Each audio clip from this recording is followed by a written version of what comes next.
하겠습니다. 하나님 말씀은 빌립보서 2장 5절로 8절까지의 말씀.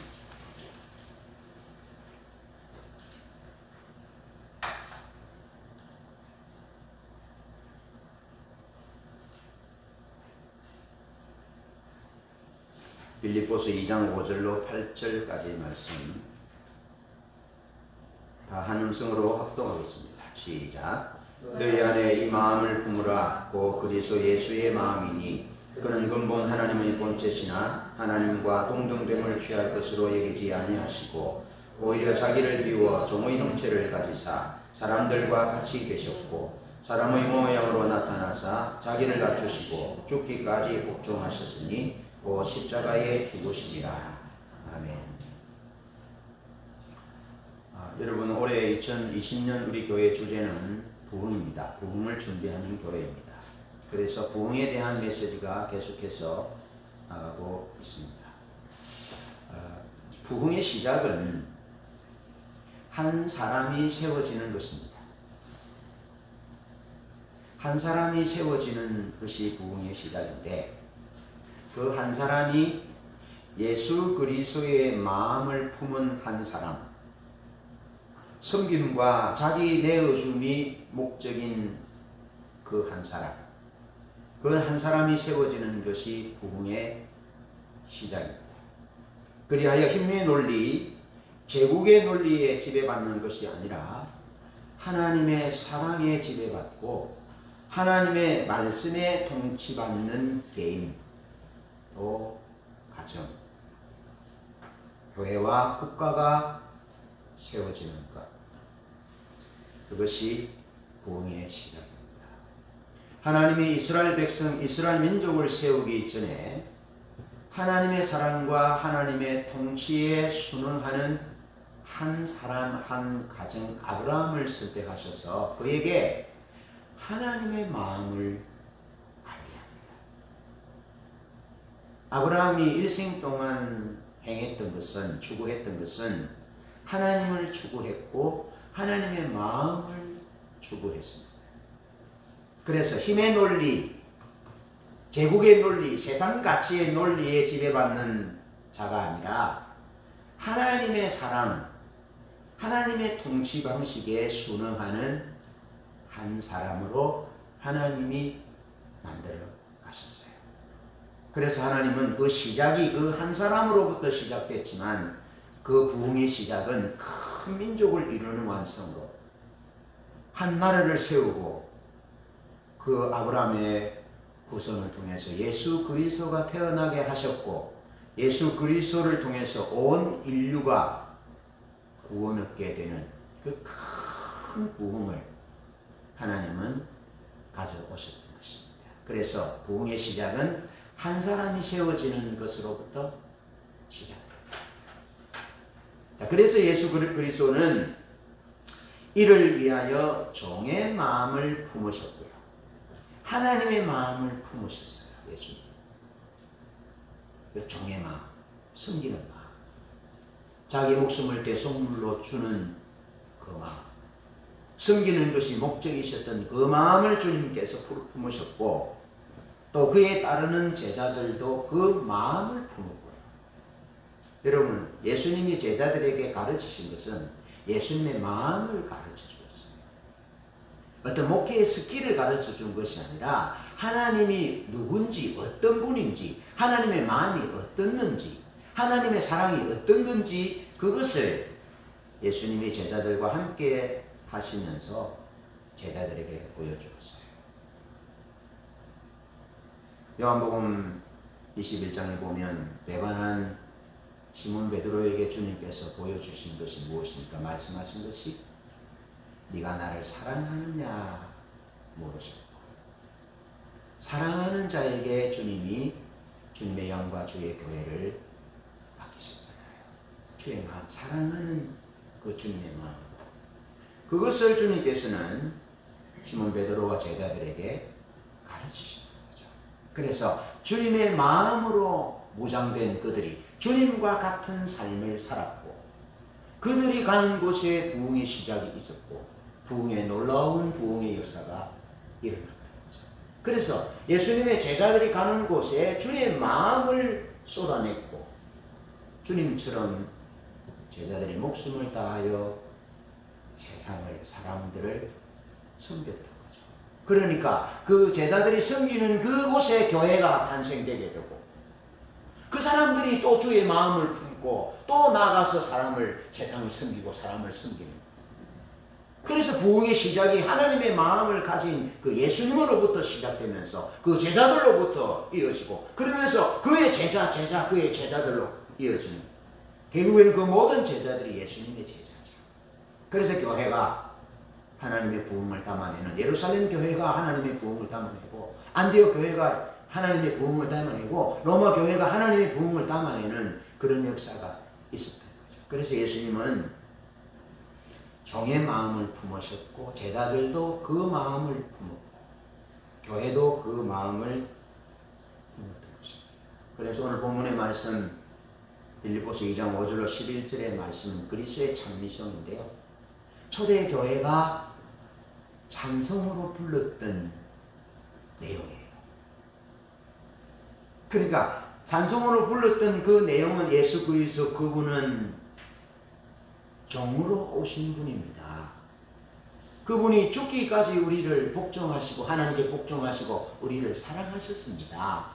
그래서 우리가 구원을 얻은 것이죠. 그 죽기까지 복종한 그 종이 되셨던 그 예수를 하나님이 그를 지극히 뛰어난 이름을 주셨고 모든 무릎을 그 예수의 이름에 꿇게 하셨습니다라고 초대교회가 찬송했던 거죠. 초대교회가 그렇게 찬송했던 것은 초대교회도 여전히 주의 마음을 담기를 원했던 거죠. 신앙은 하나님으로부터 어떤 기술, 사역의 기술을 배우는 것이 아니라 하나님의 마음을 배우는 것, 본받는 것, 닦는 것. 그것을 초대교회는 놓치지 않았던 것이죠. 그러면서 사도 바울은 빌립보서 2장 1절로 4절 그 내용이 참된 신앙생활, 한 마음을 품고 한 뜻을 품고 다른 사람을 나보다 낫게 여기고 자기 일뿐 아니라 또 다른 사람들의 일을 돌아보는 그 주님의 제자의 삶, 참된 신앙의 삶, 승리하는 교회가 되기 위해서 예수 그리스도의 마음을 품어야만, 종의 마음을 품어야만 가능함을 빌립보 교회 성도들에게 또 우리들에게 권면해 주고 있습니다. 그렇다면 예수 그리스도의 마음은 어떤 마음일까요? 먼저 예수 그리스도의 마음은 종의 마음입니다. 종의 마음. 부흥을 위한 준비의 핵심 요소 중 하나는 마음이 예수 그리스도의 마음으로 변화되고 예수 그리스도의 마음으로 채워지는 것입니다. 마음이 예수 그리스도의 마음으로 변화되고 예수 그리스도의 마음으로 채워지는 것, 그것이 부흥을 위한 준비의 핵심적인 요소 중에 하나다. 그래서 예수 그리스도의 마음을 품으라고 그렇게 고면하고 초대교회는 예수 그리스도의 마음을 품고 그 마음을 담기를 찬송했던 거죠. 빌립보서 2장 5절로 7절에 보면 그는 근본 하나님의 본체시나 하나님과 동등되는 것을 당연하게 여기지 아니했다. 오히려 자기를 비워 종의 모습을 취하셨다. 그리고 사람의 모양으로 오셔서 자기를 낮추시고 죽기까지 복종하셨다. 라고 말합니다. 이 종의 마음인 이 예수 그리스도의 마음을 품으라, 본받으라 라고 말씀하시는데 이 종의 마음인 예수 그리스도의 마음은 하나님과 하나님의 백성들과 관련된 마음.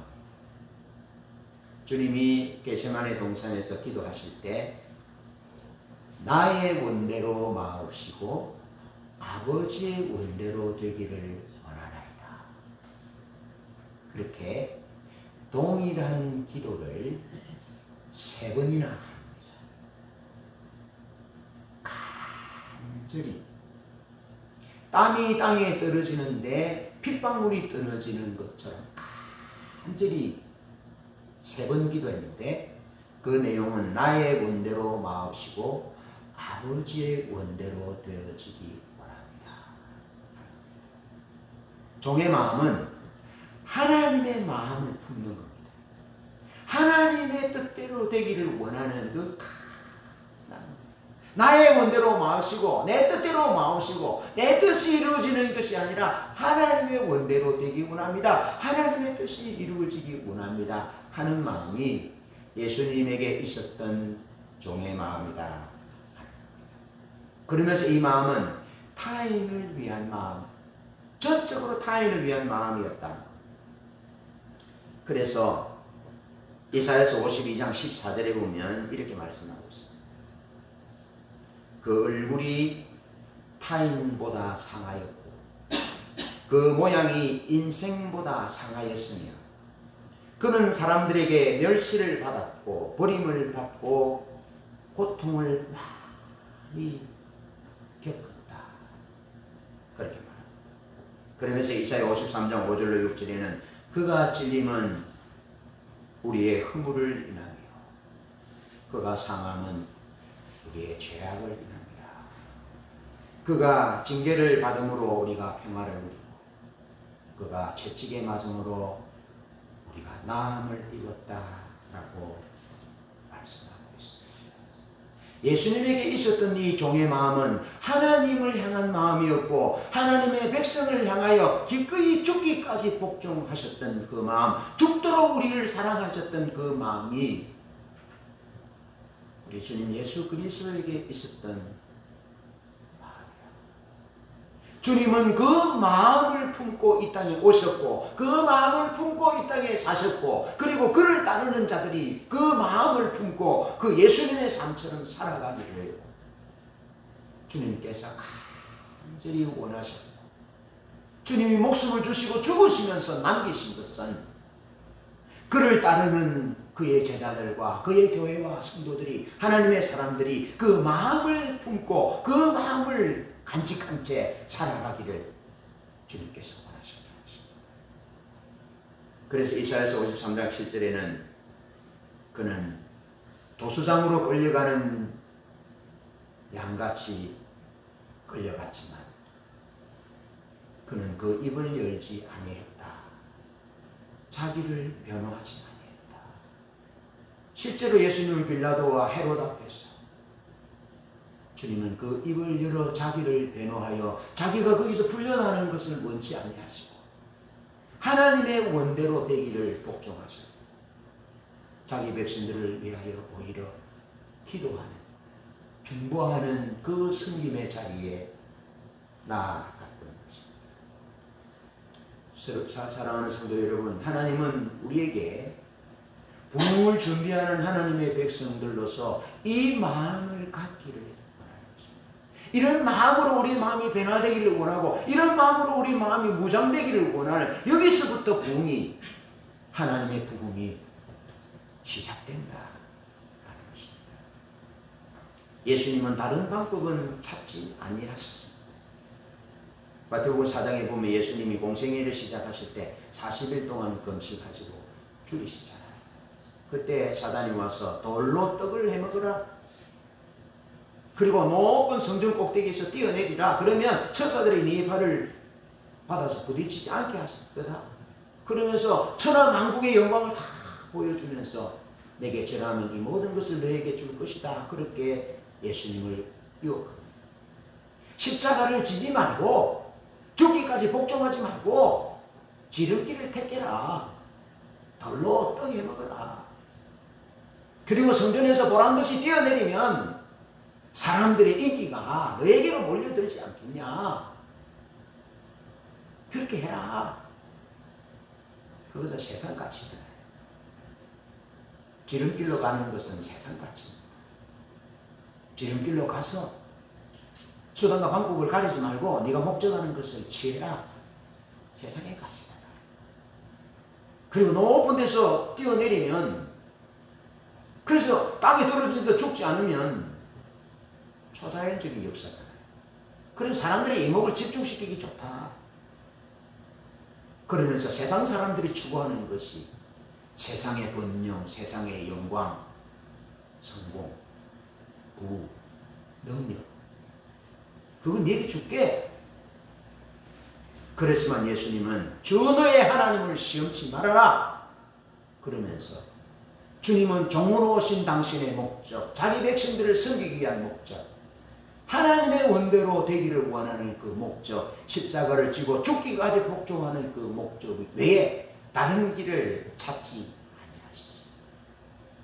주는 그리스도시요 살아계신 하나님의 아들이십니다 라는 자신이 그리스도인 것이 드러나는, 전체가 드러나는, 성령의 은혜로 드러나는 그 순간에도 예수님은 시몬 베드로와 제자들에게 여전히 자신이 십자가를 져야 한다, 죽기까지 아버지의 뜻에 복종해야 한다, 그것이 내 마음이고 나는 그 일을 위하여 왔다고 제자들에게 싸우면서까지 그 말씀을 하셨습니다.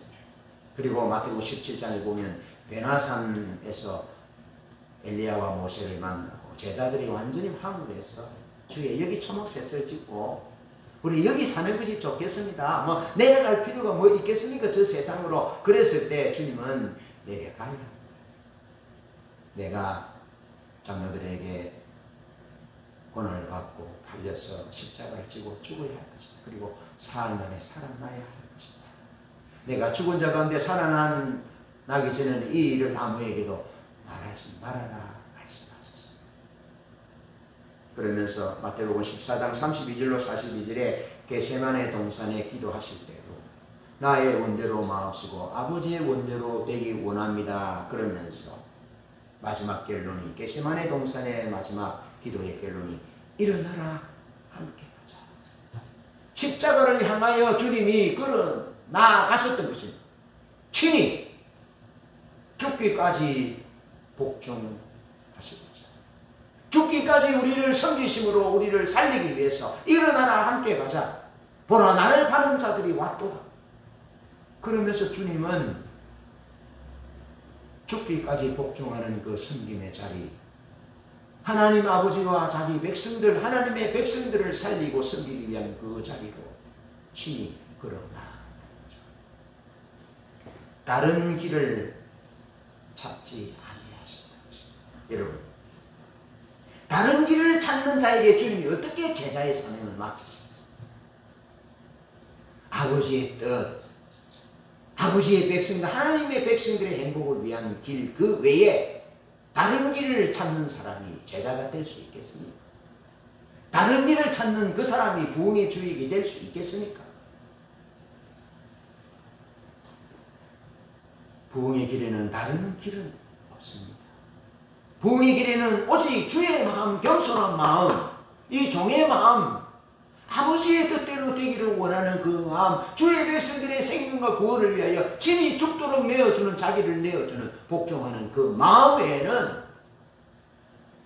부흥의 시작이 없다라는 사실을 기억하셔야 합니다.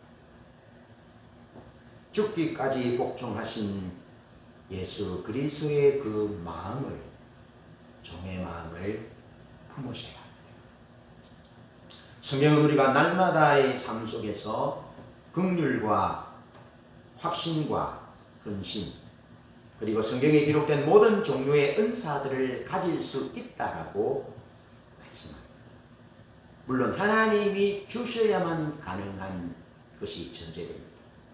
그러나 이 모든 것이 있다 할지라도, 심지어 자기 목숨을 다른 사람을 위하여 내어준다 할지라도 이 종의 마음, 섬김의 마음, 아버지의 원대로 되기를 원합니다. 내 하나님의 백성의 행복과 그 하나님의 백성들에게 하나님의 뜻이 이루어지기를 원하는 그 종의 마음, 사랑의 마음이 없으면 내게 아무 유익이 없음을 고린도후서 13장에서 우리에게 말씀해 주고 있습니다. 여러분, 예수님은 요한복음 15장 13절에서 사람이 친구를 위하여 자기 목숨을 버리면 이보다 더 큰 사랑이 없나니 라고 말씀하시면서 우리로 하여금 예수님이 그렇게 말씀하시고 친히 자기 목숨을 우리 위해 내어주셨잖아요. 우리의 종이 되셨잖아요. 제자들의 발을 씻겨주시고 우리의 발을 씻겨주시고 우리의 죄로 얼룩진 우리의 발, 우리의 영혼을, 우리의 육신을 주님께서 자신의 사랑과 생명으로 씻어주셨습니다. 그래서 주님의 사랑이 어떻는지, 그 마음이 어떤 마음인지 우리에게 보여주신 것입니다. 여러분, 부흥을 준비하는 우리가 능력을 기대하고 더 은사와 능력과 불의 힘, 이런 힘을 구하는 것도 필요하지만 그것보다 먼저 가장 필요한 것은 예수 그리스도의 마음, 종의 마음, 죽도록 충성하는 마음, 아버지 나의 원대로 되는 것이 아니라 아버지의 원대로 되기를 원하는 그 마음, 하나님의 백성들을 위하여 기꺼이 종이 되기를 원하는 마음, 그런 마음 위에 하나님의 성령이 부어지고 은사와 능력이 부어지고 죽은 자가 살아나는 역사, 그런 유업이 회복되는 그런 역사가 있을 때에 온전히 부흥을 담아내는 하나님의 사랑이 되었습니다. 완전히 부흥을 담아내는 초대 예루살렘 교회가 어땠습니까? 그런 마음을 가졌거든요. 그런 마음을 가지니까 성령이 대규모로 부어지니까 어떻게 합니까? 사람들이 3,000명씩 5,000명씩 교회를 몰려들는데 그들이 어떻게 합니까? 줄을 서시오. 그렇게 하셨나요? 그렇게 하지 않았습니다. 기꺼이 자기의 소유를 팔아서 기꺼이 그들을 섬겼습니다. 기꺼이 안전병이 된 자를 예수 그리스도 이름으로 일어나 걷게 하고는 그에게 영광이 베드로 요한에게 영광이 돌아갈 때 오히려 그것을 짜증내듯이 얘기하면서 왜 우리에게 이 영광을 돌리느냐? 그리스도 예수께서 너희들이 십자가에 못 박인 그 예수 그리스도, 하나님이 다시 살리신 예수 그리스도, 그분의 이름의 능력이 이 사람을 걷게 했다. 그렇게 겸손히 주님을 높이는 진정한 주님의 제자들이 되었고, 그렇게 부흥이 확산되었던 거죠. 그렇게 안디옥, 소아시아 지역으로 부흥. 그래서 세계를 돕는 오늘 우리에게까지 이 복음이 전거되고 예수 그리스도의 마음이 우리에게 전해지는 이런 부흥의 역사가 열매로 결실로 맺어졌던 것이죠. 여러분, 종의 마음이라는 책을 토미 테니 목사님과 데이비드 케이프 목사님이 두 분이 같이 책을 썼습니다.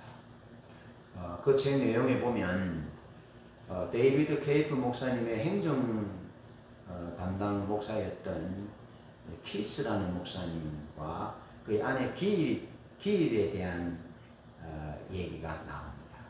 남편은 키스 목사님이고 사모님은 기일이라는 이름을 가진 분인데, 어느 날 밤 이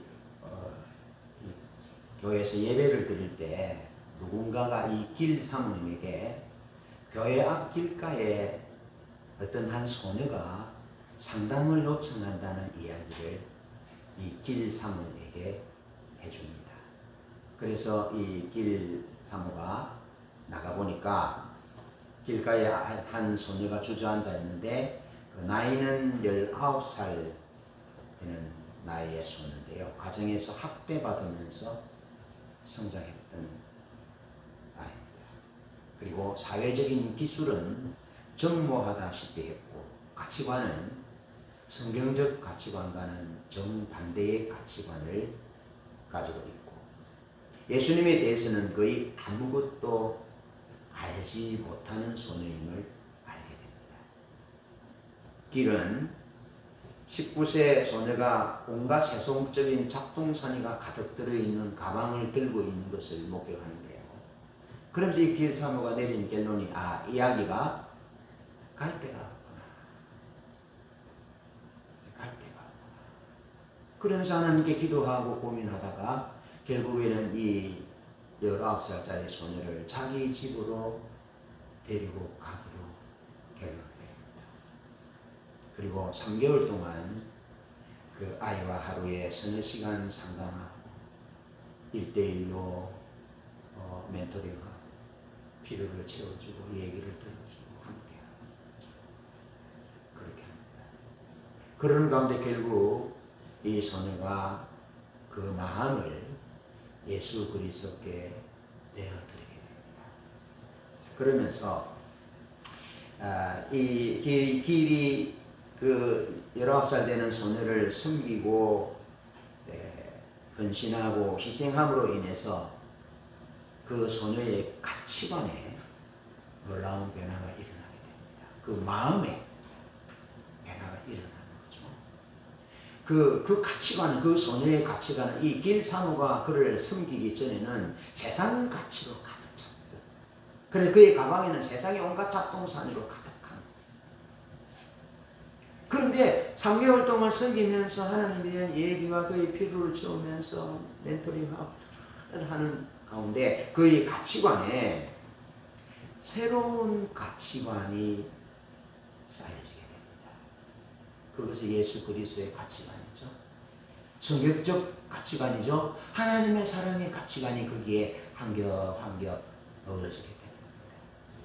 그러면서 그 거룩한 기초를 그 19세 소녀의 마음에 이 긴 사모가 3개월 동안 헌신하면서 그 거룩한 기초를 그녀에게 놓아줍니다.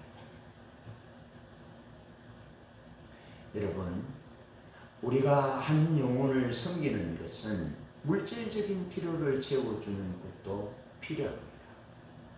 의식주를 해결해 주는 것도 중요합니다. 그러나 그것보다 더 근본되어져야 되고 더 중요한 것은 그 사람의 가치관이 거룩한 가치관으로 변화될 수 있도록 그 가치관에 하나님의 사랑과 그리스도 예수의 마음의 가치관을 그 속에 심어주는 것이 가장 급선무고 가장 중요하다는 사실을 이 얘기 속에서 말해주고 있습니다. 그러면서 그들은 그녀에게 새 옷도 사줍니다. 그리고 교회의 도움으로 작은 집도 임대해 줍니다. 게다가 인근의 애완동물 가게에서 안정적인 직장도 구해줍니다. 이 모든 일들이 시작된 이후 2년이 지나도록 지속적인 교제를 나눠줍니다. 그러면서 키스와 길 이 두 분은 이 소녀가 그리스도 안에서 새로운 인생을 얻을 수 있도록 자신들의 인생을 내어놓기로 결심합니다. 간편한 길이 있었습니다. 쉬운 길이 있었습니다. 어떤 기간에 넘길 수도 있습니다. 몇 푼 돈을 줘서 돌려보낼 수도 있습니다. 그런데 그렇게 하지 않고 그 쉬운 길을 선택하고 찾지 않고 그들은 그들의 삶을 이 소녀를 위해서 내어주기로 결정합니다.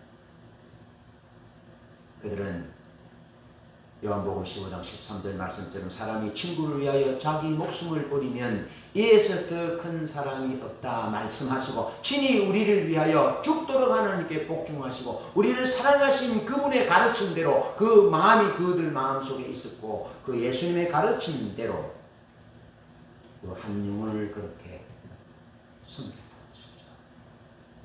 그 이후 그들은 지속하여 교회에서 그녀를 만나서 교제하고 식사하고 대화하고 그러면서 그녀의 마음에 부흥이 시작된 거죠. 그 하나님을 위하여 하나님의 사랑을 간직하고 또 다른 사람에게 그리스도의 제자로서 하나님의 사랑을 전하는 그런 삶을 살아갔을 것이 원합니다. 여러분, 부흥을 준비하는 우리가 부흥의 시작이 그리스도의 마음을 품는 것입니다. 그리고 그리스도 예수의 마음을 품고 그리스도 예수께서 사신 것처럼 그렇게 하나님의 뜻대로 되기를 원합니다. 하나님의 백성들의 행복을 위하여 기꺼이 자기 삶을 내어드리는 그 삶. 그 삶에서부터 부흥이 시작된다는 사실을 기억하고 그 삶의 그릇에 하나님의 부흥을 담을 수 있다는 사실을 기억합시다. 안 믿는 우리의 가족들 거기에 담깁니다. 안 믿는 우리의 가족들, 안 믿는 우리의 이웃 사람들은 우리의 말을 듣는 것이 아닙니다. 우리의 말을 듣는 것이 아니라 우리의 섬김의 행동을 보고 그리고 우리의 말이 저것이 진짜이구나 라고 인정하고 받아들이게 되는 거죠. 예수 그리스도의 마음, 종의 마음을 가지십시다. 품으십시다. 그러면서 두 번째, 예수 그리스도의 마음은 온유와 겸손의 마음입니다. 온유와 겸손의 마음. 주님은 마태복음 11장 28절로 30절에서 나는 마음이 온유하고 겸손하다 라고 말씀합니다. 이 말은 종으로서 타인을 섬긴 마음, 종이 되어서 타인을 섬겨본 마음, 종이 되어서 타인을 섬기기 위하여 오신 마음. 그래서 인자가 온 것은 섬김을 받으라 함이 아니라 우리가 섬기라. 자기 목숨을 많은 사람의 대속물로 주려 함이다라고 주님이 오신 목적이 섬김이었다라고 마가복음 10장 45절, 마태복음 20장 28절에서 주님은 우리에게 말씀하고 계시는 거죠. 주님이 나는 마음이 온유하고 겸손하다라는 말은 종으로서 타인을 섬깁니다. 고난을 당해서 다른 사람의 마음을 잘 안다는, 다른 사람의 마음을 잘 아니까 다른 사람을 그렇게 섬깁니다.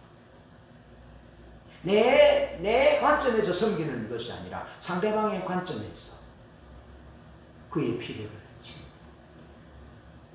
여러분 누가복음 19장에 보면 삭개오의 얘기가 나오잖아요.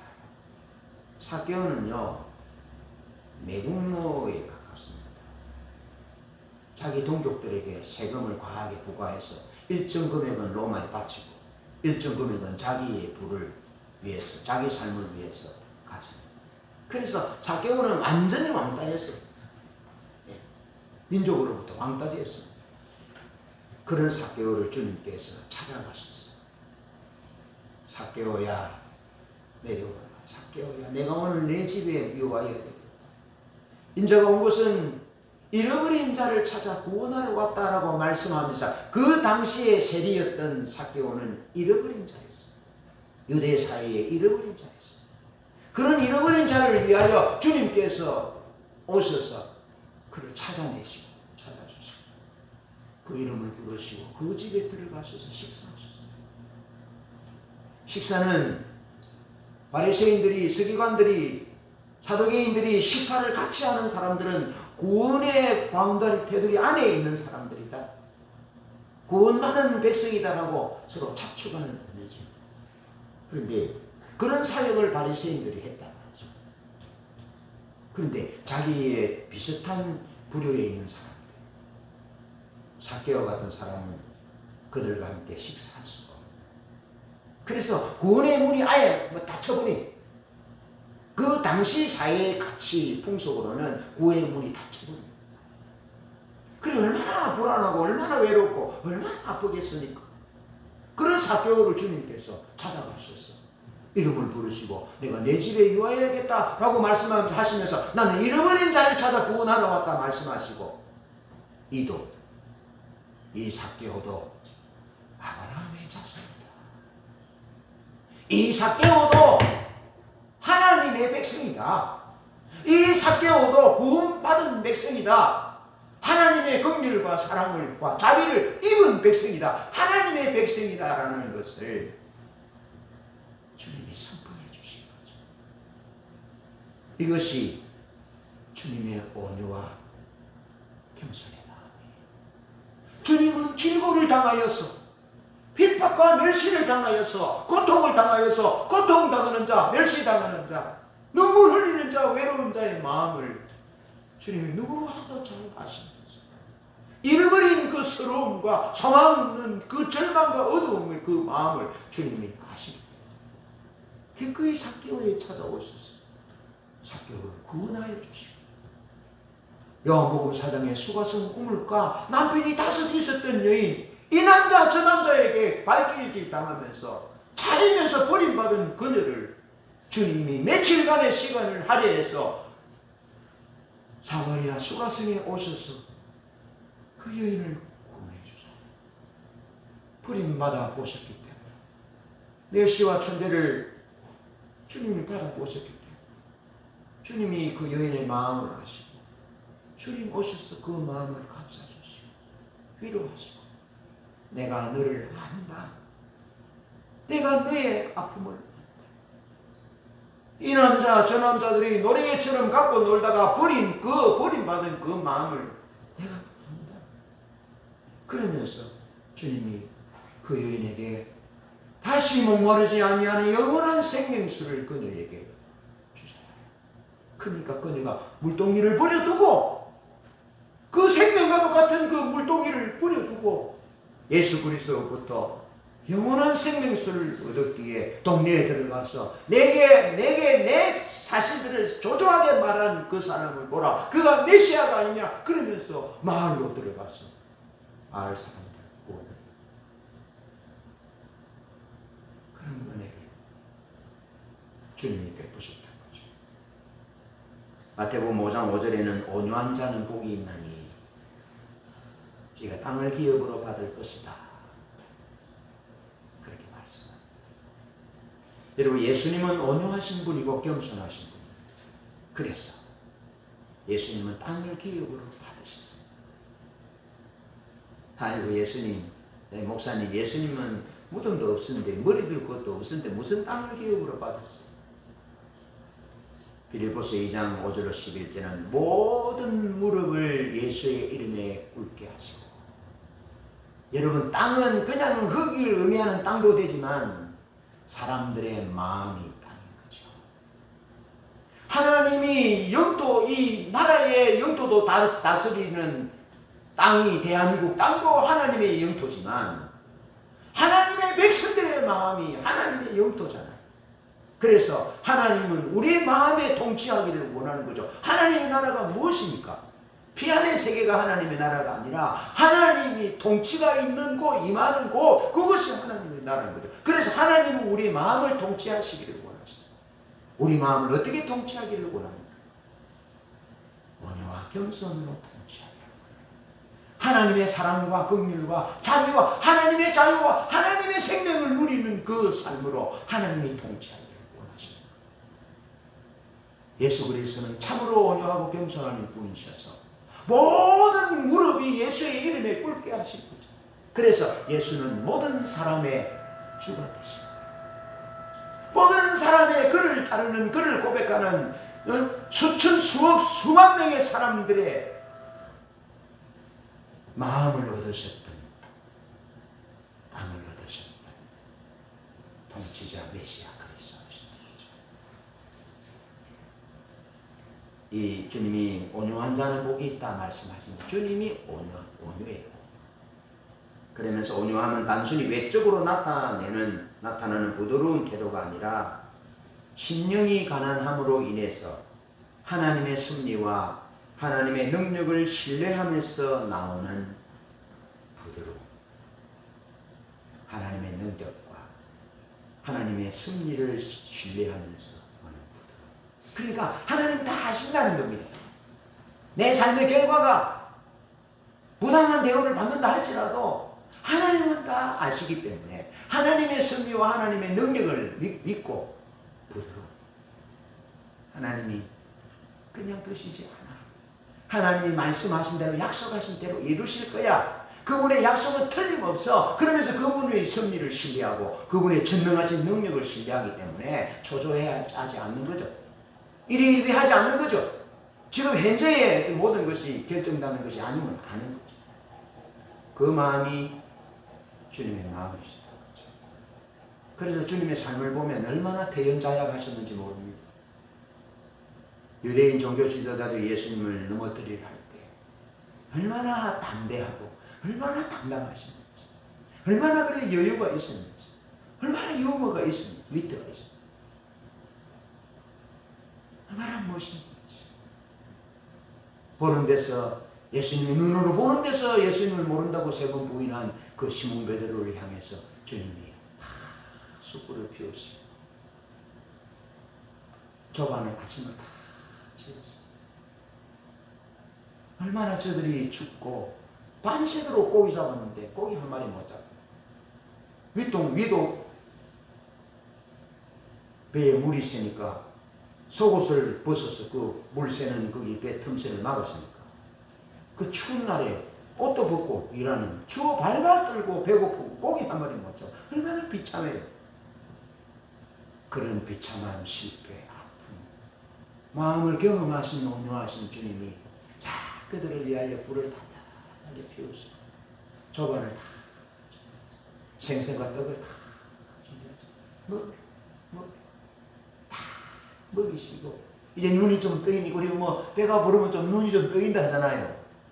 그 눈이 좀 떠일 때에 이리 와라 그러면서 그치 말로 하려 하는데 말 못하잖아요. 그때 주님이 뭐라 하십니까? 어깨 툭 두드리면서 괜찮다. 내가 알고 있다. 네가 나를 사랑하는 줄 내가 알고 있다. 그런데 뭐 군용인 포도청이라고 네 목숨 하나밖에 없지 않냐. 내가 안다. 괜찮다. 네가 이 실패를 토대로 일어서서 돌이킨 후에 네가 성령의 능력을 힘입고 네가 강해진 후에 그 후에 너는 너의 형제들을 굳게 할 수 있어. 너는 주저앉은 자를 안전뱅이 같은 자를 이렇게 세울 수 있어. 너는 죽은 자를 다시 살릴 수 있어. 너는 너와 같은 배반자 실패자를 얼마든지 성령의 능력이 임하면 강해지면 내 사랑으로 무장되면 너희 할 수 있어. 그러니 지금은 네가 내 마음을 아는 것이 중요해. 지금은 네가 내 사랑을 받아들이는 것이 중요해. 이 내 사랑의 토대 위에 내 마음의 토대 위에 네가 부흥을 준비하는 거야. 일어서는 거야. 네 믿음을 세우는 거야. 네 삶과 사역을 세우는 거야. 그것이 중요해라고 주님께서 가르쳐 주신 거죠. 어린 아이들이 일어섰다가 넘어지고 또 일어서서 넘어지는 거 아무런 허물이 아닙니다. 그것을 어린 2살짜리 아이 보고 일어서서 뛰지 못한다고 나무라고 책망하는 부모는 한 사람도 없어요. 그렇게 하지 마세요. 주님의 온유는 그런 것입니다. 여러분 민수기 12장 3절에 보면 모세에게 이 예수님의 온유한 마음이 있었습니다. 이 사람 모세는 온유함이 지면의 모든 사람보다 승하였다. 그렇게 말합니다. 여러분 출애굽기 32장 7절로 14절에 보면 이스라엘 백성들이 모세가 하나님의 언약궤를 받기 위해서 시내산에 오른 후에 40일 가까이 되고 내려오지 않습니다. 그래서 우리를 애굽에서 인도해낸 신을 만들으라 그러면서 금송아지 우상을 만들잖아요. 그때 하나님이 십계명을 손수 쓰셔서 모세에게 들려주면서 내려가라. 이 백성이 부패했다. 이 내 백성이 부패했다. 하나님이 모세의 백성이 부패했다 그러면서 이스라엘 백성들을 심판하겠다고 말씀하십니다. 그리고 모세를 통해서 새로운 부흥을, 새로운 역사를 이룩할 거다라고 말씀했을 때 모세는 하나님 앞에 막았습니다. 그 막아서는 마음, 그 마음이 주님의 마음, 온유와 겸손의 마음이었다. 여러분, 하나님은 그냥 이스라엘 백성들을 심판하고 싶으면 심판하면 되는 전능하신 분입니다. 누구에 의논하지 않아도 됩니다. 그런데 하나님은 모세에게 이 말씀을 하신 것은 모세가 하나님이 모세 너가 내 마음을, 내 진심을, 온유하고 겸손한 내 마음을 알아주기를 그러면서 에스겔 22장 30절 말씀에 근거하여 볼 때 하나님은 모세가 이스라엘 백성 앞에 하나님 앞에 막아서서 이스라엘 백성을 막아서 주기를 하나님은 원하셨던 것이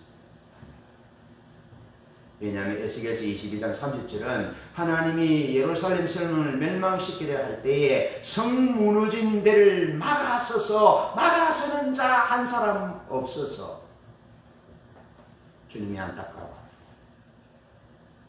성 무너진 데가 그들을 막아서는 자, 온유한 자, 겸손한 자가 없어서 탄식하면서 그런 자를 주님이 찾고 계십니다. 그러면서 시편 37편은 다윗이 쓴 시편인데요.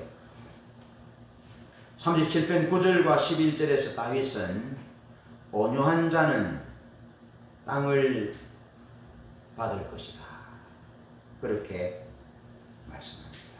그러면서 다윗은 9절과 11절에서 땅을 받을 것이라 라는 말씀을 온유한 자와 여호와를 기다리는 자를 혼용해서 쓰고 있습니다.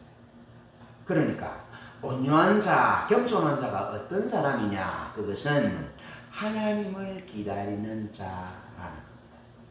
내 원대로 마으시고 아버지의 원대로 되기를 원합니다 기도했던 그 예수 그리스도의 그 마음이 온유한 마음이고 겸손한 마음. 예수님은 하나님이시고 하나님의 본체시지만 마음대로 다 할 수 있으신 분인데도 하나님 예수님은 마음대로 하지 않고 말씀하는 것도, 말씀 전하는 것도, 사람을 판단하는 것도, 자기가 세워지는 것도, 거룩하게 되는 것도, 사역도 철저하게 하나님으로부터 말씀을 받았어요. 하나님을 기다리고 기다리면서 하나님으로부터 주신 말씀대로, 하나님이 보이신 대로 행하신다는 거죠. 그 마음이 주님의 온유와 겸손의 마음인데 그 마음이 모세에게 있었다는 거죠. 하나님이 이루실 미래에 대한 열린 마음을 가지고 하나님께 창조적인 위탁을 하는 것을 의미합니다. 백성들이 그렇게 부족해도 모세는 막았었어. 하나님은 이스라엘 타락한 이 백성들을 네 백성이라 그러는데 모세는 타락한 이스라엘 백성은 내 백성이 아니라 하나님의 백성입니다 그러면서 그 백성을 하나님 손에 맡깁니다. 하나님 손에 위탁. 여러분, 예수님이 십자가에 돌아가실 때 어떻게 합니까? 그 어머니도 하나님께 위탁했고 그 제자에게 위탁했고 자기 영혼도 하나님께 위탁했고 재산도 하나님께 위탁했고. 그래서 예수님의 마음이 온유한 마음, 겸손한 마음이었다. 지민의 모든 사람보다 가장 온유 겸손한 그 모세의 비결은, 온유함과 겸손함의 비결은 하나님을 기다리고 기다리는 삶이었다. 모세의 삶은 하나님을 기다리는 삶이었습니다. 모세는 40일 금식을 2번이나 했고 80년을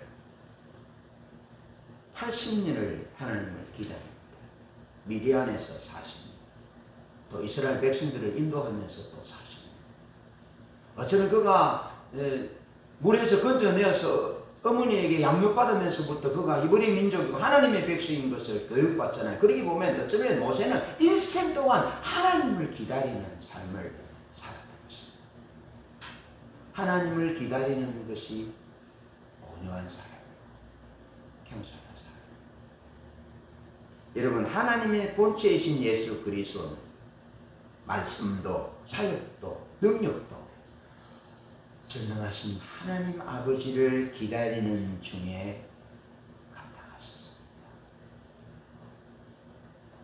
바울 사도는 주님 오늘 본문을 통해서 우리에게 이 주님을 공부하라고, 이 주의 마음을 품으라고, 하나님을 기다리는 마음을 품으라고 우리에게 말씀합니다. 그럴 때 하나님을 기다리고 하나님을 품고 기다릴 때 비로소 우리의 마음의 부흥이 시작되고 그런 사람을 통해서 하나님의 부흥의 역사를 이룩할 것이다 말씀하는 것입니다. 마지막으로 그렇다면 어떻게 예수 그리스도의 마음을 품을 것인가? 어떻게 품고 담고 살 것인가? 먼저 예수 그리스도의 마음을 끝없는 목적으로 삼아야 합니다. 예수 그리스도의 마음을 끝없는 목적으로 삼으라.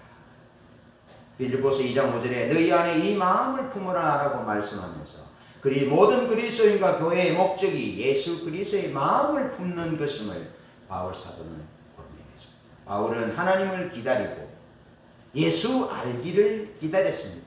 사도 바울은 일생의 목적이 예수 알기를, 예수가 십자가에 못 박히신 것만 알기로 사도 바울이 작정하잖아요. 자기 육체에 유익한 것들은 다 뺏어버려요. 과거에 자기가 이룬 업적들을 다 잊어버려요. 오직 예수 알기를 표대를 향하여 달려갔다 라고 말씀합니다. 그렇게 예수 알기를 원하는 가운데 사도 바울은 점점 그리스도의 종이 되어갑니다. 예수 알기를 기다리고 하나님을 기다리는 가운데 그는 예수님의 제자가 되었는데요. 그는 어떤 제자가 됩니까? 자기 목숨을 이스라엘 백성의 행복을 위하여 죽기까지 복종하신 예수님처럼 이스라엘 백성이 하나님 앞에 잘 드려지는 제물이 되도록 그 이스라엘 백성 위에 자기를 전제로 붓는 포도주처럼 부어지는 그런 종의 삶을 사도 바울이 살았다는 거죠. 그래서 예수님의 하나님의 아들로 사도 바울이 태어났지만 그는 주님을 기다리는 가운데 다시 어떻게 완성됩니까? 종으로 완성됩니다. 그래서 감옥에서도 너희 안에 이 마음을 품으라. 곧 그리스도 예수의 마음이니 그는 근본 하나님의 본체시지만 하나님과 동등됨을 취할 것으로 여기지 않으시고 자기를 비워 종의 형체를 가져 사람의 모양으로 나타났었으며 죽기까지 복종했다라고 말씀하면서 찬양하면서 자기는 종이 되지 않는데 종의 노래를 부르면 그 찬양이 거짓이잖아요. 가짜잖아요. 근데 사도 바울은 자기는 그리스도를 기다리면서 그는 그리스도의 종이 된다. 그래서 그 종이 되셨던 그 예수 그리스도, 종의 마음을 가진 예수 그리스도, 온유와 겸손하셨던 그 예수 그리스도, 그분을 닮기 위해서 그분을 찬양하고 그분을 기다리고 그분을 노래했던 것이죠. 빌립보서 2장 1절로 4절은 주님을 목적하는 제자의 삶에서 진정한 승림과 사역이 가능해짐을 우리에게 보여줍니다. 로마서 14장 8절은 우리가 살아도 주를 위하여 살고 죽어도 주를 위하여 죽나니 그러므로 사나 죽으나 우리가 주의 것이다. 주님의 종된 자가 자만이 고백할 수 있는 우리가 살아도 주의 것이고 죽어도 주의 것이니 그러므로 사나 죽으나 우리가 주의 것입니다. 내 몫은 없는 것입니다. 내 몫이 무엇입니까? 주장하지 않습니다. 살아도 주를 위하여 죽어도 주, 사나 죽으나 주님의 것입니다. 우리는 하나님 예수 믿을 때 하나님으로부터 아들로 태어나지만 주님을 따를 때 주님을 본받고 기다리고 주님을 따라가면서 우리는 종으로 완성됩니다. 그리고 우리가 종으로 완성되면 그때 하나님이 그를 지극히 높여 모든 이름 위에 뛰어난 이름을 주신 것처럼 그때 하나님이 우리를 하나님의 자녀로 높이신다. 종으로 남는 것입니다. 여전히 주님 앞에 종으로 빚어지고 여전히 마지막에 남아있어도 우리는 주님 앞에 종으로 남아있어야 됩니다. 그럴 때에 주님이 그를 지극히 높여 모든 이름 위에 뛰어난 이름을 주사 모든 무릎으로 그 이름에 꿇게 하시고 하는 하나님의 역사가 일어나는 거죠. 하나님이 그 이후에 모든 무릎을 그 이름을 꿇게 하는 그 역사를 바라보는 것이 아니라 우리는 여전히 주님 앞에 종으로 빚어지고 종으로 남는 것입니다. 주님은 우리에게 그 마음을 품으라. 그런 마음의 변화를 가져오라. 그것이 예수님의 진정한 제자고 그것이 주를 따르는 중심 자세라고 말씀하는 거죠. 이런 제자의 삶에서 같은 마음이 나오고요. 같은 사랑이 나오고 겸손한 마음. 각각 자기보다 남을 낮게 여기고 자기 일을 돌아볼 뿐만 아니라 다른 사람의 일도 돌아보는 것입니다. 여러분 왜 섬김이 필요합니까? 진정한 섬김은 우리가 예수 그리스도의 제자가 되는 일의 본질적입니다. 우리가 진정으로 섬길 때 우리가 주님의 제자가 되는 것입니다. 또 다른 말로 하면 우리가 진정 주님의 제자라면 우리는 아들로 남아있는 것이 아니라 섬기는 종으로 남아 있어야 된다. 그것은 오직 하나님께서 우리의 마음의 변화를 시키도록 만드는 것입니다. 섬김을 통해서 우리 마음이 종이 되고, 섬김을 통해서 우리 마음이 종이 되고, 우리가 또 섬김을 통해서 섬기는 제자로서 또 우리가 종이 되고, 종의 마음을 알고, 그렇게 점점 주님의 마음을 이해하고 주님과 더 깊은 교제 가운데 있게 됩니다. 데이비드 게이비 목사님이 발을 씻기는데 버스 정류소에서 발을 씻기게 되는데, 사람들이 버스를 놓치지 않으려고 빼박하게 줄을 서 있는데 틈이 없어요. 거기 내가 빠지면 다른 사람이 들어가기 때문에 거기 틈이 없어요. 그럴 때 하나님이 데이비드 게이비 목사님께서 그 한 여성 보고 이 사람을 여기서 발을 씻기를 합니다. 그리고 발을 자기 무릎 꿇고 이 대야를 내어서 발을 씻길 수가 없어요. 그러니까 발을 씻기기 위해서 어디 들어가냐면 시궁창에 들어가요. 거기 시궁창에 들어가서 무릎을 꿇고야만 그 여인을 섬길 수 있어요. 그래도 거기서 기꺼이 무릎을 꿇고 섬깁니다. 수많은 사람들이 버스를 타기 위해서 기다리고 있는 그 곁에서 시궁창에 물을 꿇으니까 시궁창에 그 오물들이 다 지나갈 거잖아요. 그렇게 하나님의 말씀에 순종하여 종이 되어 발을 씻길 때 치유의 역사가 일어나고 귀신이 떠나고 상처가 떠나고, 여러분, 우리의 가르침이 있는 곳에 치유의 역사가 나타나는 것이 아니라 하나님이 우리를 위해서 죽도록 복종하신 것처럼 종이 되는 그 자리에서 비로소 마음의 균열이 생겨집니다. 종이 되는 섬김을 통해서 그 상대방에게 하늘나라 가치가 거기에 세워지게 된다는 사실을 잊지 마십니다.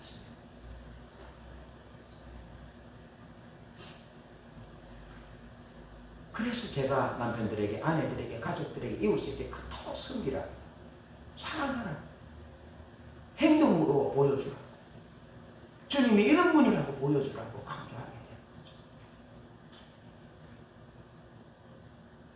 그러면서 그리스도의 마음을 끝없는 목적으로 삼아야 되고요. 그 다음에 두 번째로는 하나님의 종이 돼야 합니다. 하나님의 종이 돼야. 여러분, 우리의 첫 번째 충성은 하나님께 드리는 것입니다. 하나님께 드리면 하나님의 목적이 알게 되고, 하나님을 알게 되고, 그러면 주님의 관심과 소망 상황이 언제나 우리 자신의 소원하는 것보다 더 우선적이 되는 것입니다. 그러면요, 마태복음 5장 39절처럼 사람들은요, 무례합니다, 무정합니다, 냉랭하고 잔인하기까지 합니다. 그렇지만 하나님께서 섬기도록 보내주신 사람이라면 기꺼이 섬길 수 있습니다. 그래서 마태복음 5장 41절에 보면 사람들이 너희도 억지로 오리를 가고자 하거든 심리까지 가라 라고 말합니다. 다시 말해, 우리의 섬김은 하나님께 드리는 섬김이기 때문에 하나님이 명령하신 사람이 어떤 사람이든지 기꺼이 기쁨으로 섬기게 되는 것입니다. 우리의 섬김이 사람에게 섬기는 섬김으로 국한되면 기쁨으로 섬길 수 없습니다. 한두 번, 몇 번 할 수 있지만 끝까지 겸손하게 섬길 수 없습니다. 그러나 우리의 섬김이 하나님께 드리는 섬김이고 하나님이 그 사람을 섬기라고 말씀하신 것이라면 포악하고 잔인하고 무정하고 그런 사람이라 할지라도 기꺼이 기쁨으로 섬깁니다. 기꺼이. 모세가 광야에 이스라엘 백성을 섬길 때 어떻게 했습니까? 얼마나 원망합니까? 그래도 기꺼이 섬깁니다. 한 번은 미리암이 모세에 대해서 원망할 때 미리암에게 문둥병이 들잖아요. 그때 모세가 뭐라 합니까? 하나님 저를 고쳐주세요. 저를 고쳐주세요. 기꺼이 섬기는. 그러나 이 딜레마가 있습니다. 주님은 오늘 본문 말씀에 너희 안에 이 마음을 품으라, 곧 그리스도 예수의 마음이, 그러면서 온유와 겸손의 마음, 종의 마음을 우리에게 말씀하시는데, 민수기 20장 10절에 보면 모세가 신광야 가데스에서 이스라엘 백성들이 물 때문에 원망하니까 모세가 이렇게 말하잖아요. 이 패역한 족속들아, 내가 너희를 위하여 물을 내야 그러면서 반석을 향하여 명령하라 말씀하셨는데 아마 믿음이 떨어지고 분노에 차서 하나님의 거룩을 드러내지 못한 나머지 바위를 치잖아요. 물을 먹였습니다. 근데 결국에는 모세는 가나안 땅에 들어가지 못했습니다. 넘어졌어요. 물론 모세는 하나님 나라 갔습니다. 마태복음 17장에 보면 베나산에 엘리야와 모세가 나타나는 것을 보면 알 수 있죠. 성경도 모세가 하나님의 종으로 충성했다라고 말씀하고 있습니다. 그러나 모세는 어쨌든 넘어졌습니다. 가나안 땅에 들어가지 못하고 넘어졌죠. 여러분 여기 꼭 기억해야 됩니다. 우리가 지난날의 주님의 마음을 가지고 지난날 온유와 겸손의 마음을 가지고 섬겼다 할지라도 우리는 여전히 주님을 기다려야 돼요. 우리는 여전히 주님의 더 큰 은혜가 필요함을 알아요.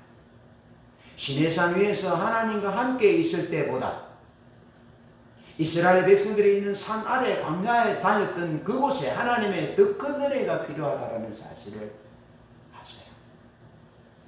그래서 모세는 하나님께 더 하나님을 기다리고 더 하나님의 은혜를 기다리고 더 하나님을 갈망하면서 하나님의 백성들을 축복하는 그 중심을 놓치지 않기 위해서 몸부림쳤어야만 되었습니다.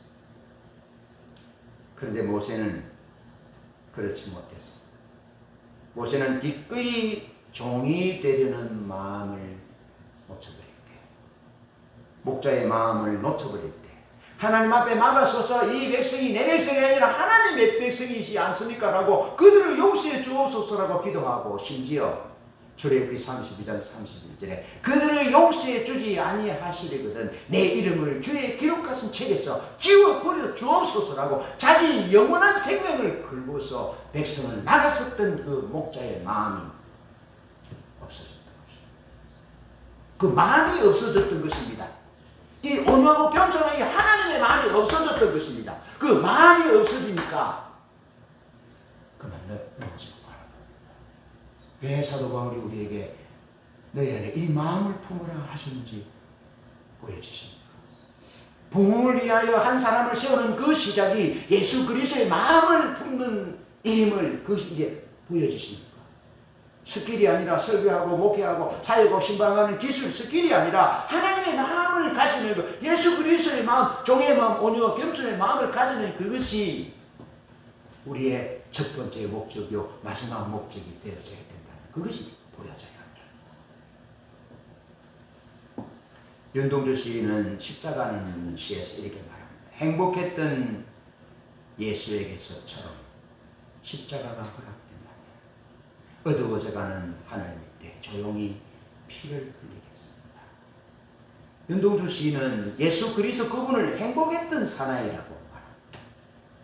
여러분도 그렇게 생각하십니까? 저는 그렇게 생각합니다. 저는 여러분 목회가 행복합니다. 너무너무 행복하고 좋습니다. 한 번도 목사가 된 그 목회의 길에 걸어가는 것에 대해서 후회해 본 적도 아쉬워해 본 적도 없습니다. 저는 주님의 마음을 합니다. 왜요?